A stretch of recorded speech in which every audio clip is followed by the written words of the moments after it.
हरतालिका तीज। हरतालिका तीज हिंदू माह भाद्रपद के शुक्ल पक्ष की तृतीया तिथि को गणेश चतुर्थी से ठीक एक दिन पहले प्रतिवर्ष मनाई जाती है।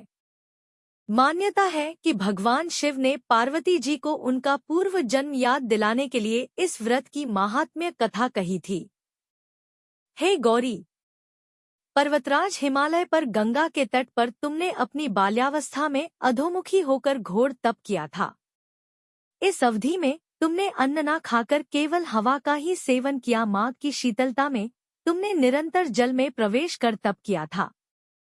वैशाख की जला देने वाली गर्मी में पंचाग्नि से शरीर को तपाया। श्रावण की मूसलाधार वर्षा में खुले आसमान के नीचे बिना अन्न जल ग्रहण किए व्यतीत किया। तुम्हारी इस कष्टदायक तपस्या को देखकर तुम्हारे पिता बहुत दुखी और नाराज होते थे। तब एक दिन तुम्हारी तपस्या और पिता की नाराजगी को देखकर नारद जी तुम्हारे घर पधारे। तुम्हारे पिता द्वारा आने का कारण पूछने पर नारद जी बोले, हे गिरिराज, मैं भगवान विष्णु के भेजने पर यहाँ आया हूँ। आपकी कन्या की घोर तपस्या से प्रसन्न होकर वह उससे विवाह करना चाहते हैं। इस बारे में मैं आपके विचार जानना चाहता हूँ। नारद जी की बात सुनकर पर्वतराज अति प्रसन्नता के साथ बोले, श्रीमान, यदि स्वयं विष्णु जी मेरी कन्या का वरण करना चाहते हैं तो मुझे क्या आपत्ति हो सकती है। वे तो साक्षात ब्रह्मा है। यह तो हर पिता की इच्छा होती है कि उसकी पुत्री सुख संपदा से युक्त पति के घर की लक्ष्मी बने। नारद जी तुम्हारे पिता की स्वीकृति पाकर विष्णु जी के पास गए और उन्हें विवाह तय होने का समाचार सुनाया। परंतु जब तुम्हें इस विवाह के बारे में पता चला तो तुम्हारे दुख का ठिकाना ना रहा। तुम्हें इस प्रकार से दुखी देखकर तुम्हारी एक सहेली ने तुम्हारे दुख का कारण पूछने पर तुमने बताया कि मैंने सच्चे मन से भगवान शिव का वरण किया है, किंतु मेरे पिता ने मेरा विवाह विष्णु जी के साथ तय कर दिया है।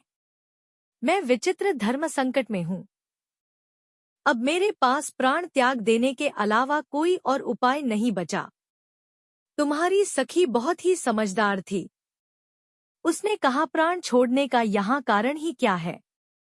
संकट के समय धैर्य से काम लेना चाहिए। भारतीय नारी के जीवन की सार्थकता इसी में है कि जिसे मन से पति रूप में एक बार वरण कर लिया, जीवन पर्यंत उसी से निर्वाह करे। सच्ची आस्था और एक निष्ठा के समक्ष तो भगवान भी असहाय है।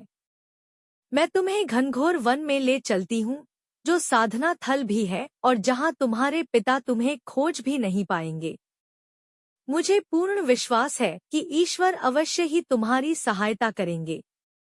तुमने ऐसा ही किया। तुम्हारे पिता तुम्हें घर में न पाकर बड़े चिंतित और दुखी हुए।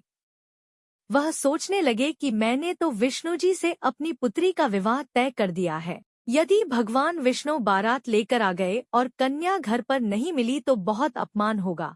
ऐसा विचार कर पर्वतराज ने चारों ओर तुम्हारी खोज शुरू करवा दी।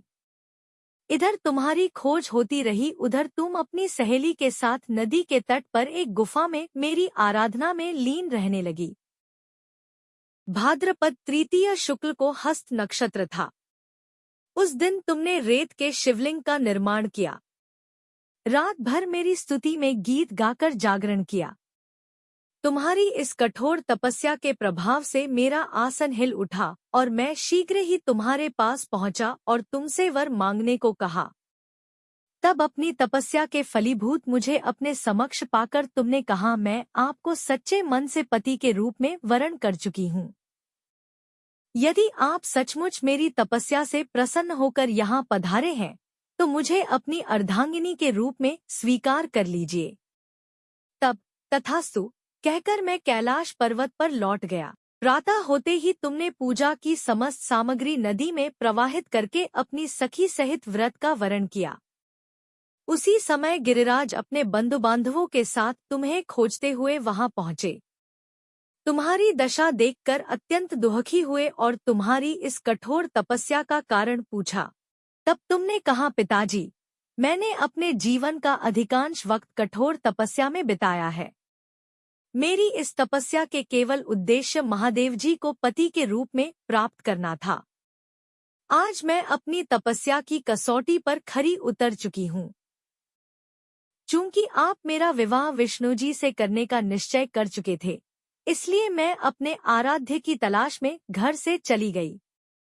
अब मैं आपके साथ घर इसी शर्त पर चलूंगी कि आप मेरा विवाह महादेव जी के साथ ही करेंगे। पर्वतराज ने तुम्हारी इच्छा स्वीकार कर ली और तुम्हें घर वापस ले गए। कुछ समय बाद उन्होंने पूरे विधि विधान के साथ हमारा विवाह किया। भगवान शिव ने आगे कहा, है पार्वती, भाद्रपद की शुक्ल तृतीया को तुमने मेरी आराधना करके जो व्रत किया था, उसी के परिणाम स्वरूप हम दोनों का विवाह संभव हो सका। इस व्रत का महत्व यह है कि मैं इस व्रत को पूर्ण निष्ठा से करने वाली प्रत्येक स्त्री को मन वांछित फल देता हूँ। भगवान शिव ने पार्वती जी से कहा कि इस व्रत को जो भी स्त्री पूर्ण श्रद्धा से करेगी उसे तुम्हारी तरह अचल सुहाग प्राप्त होगा। शिव पार्वती की जय।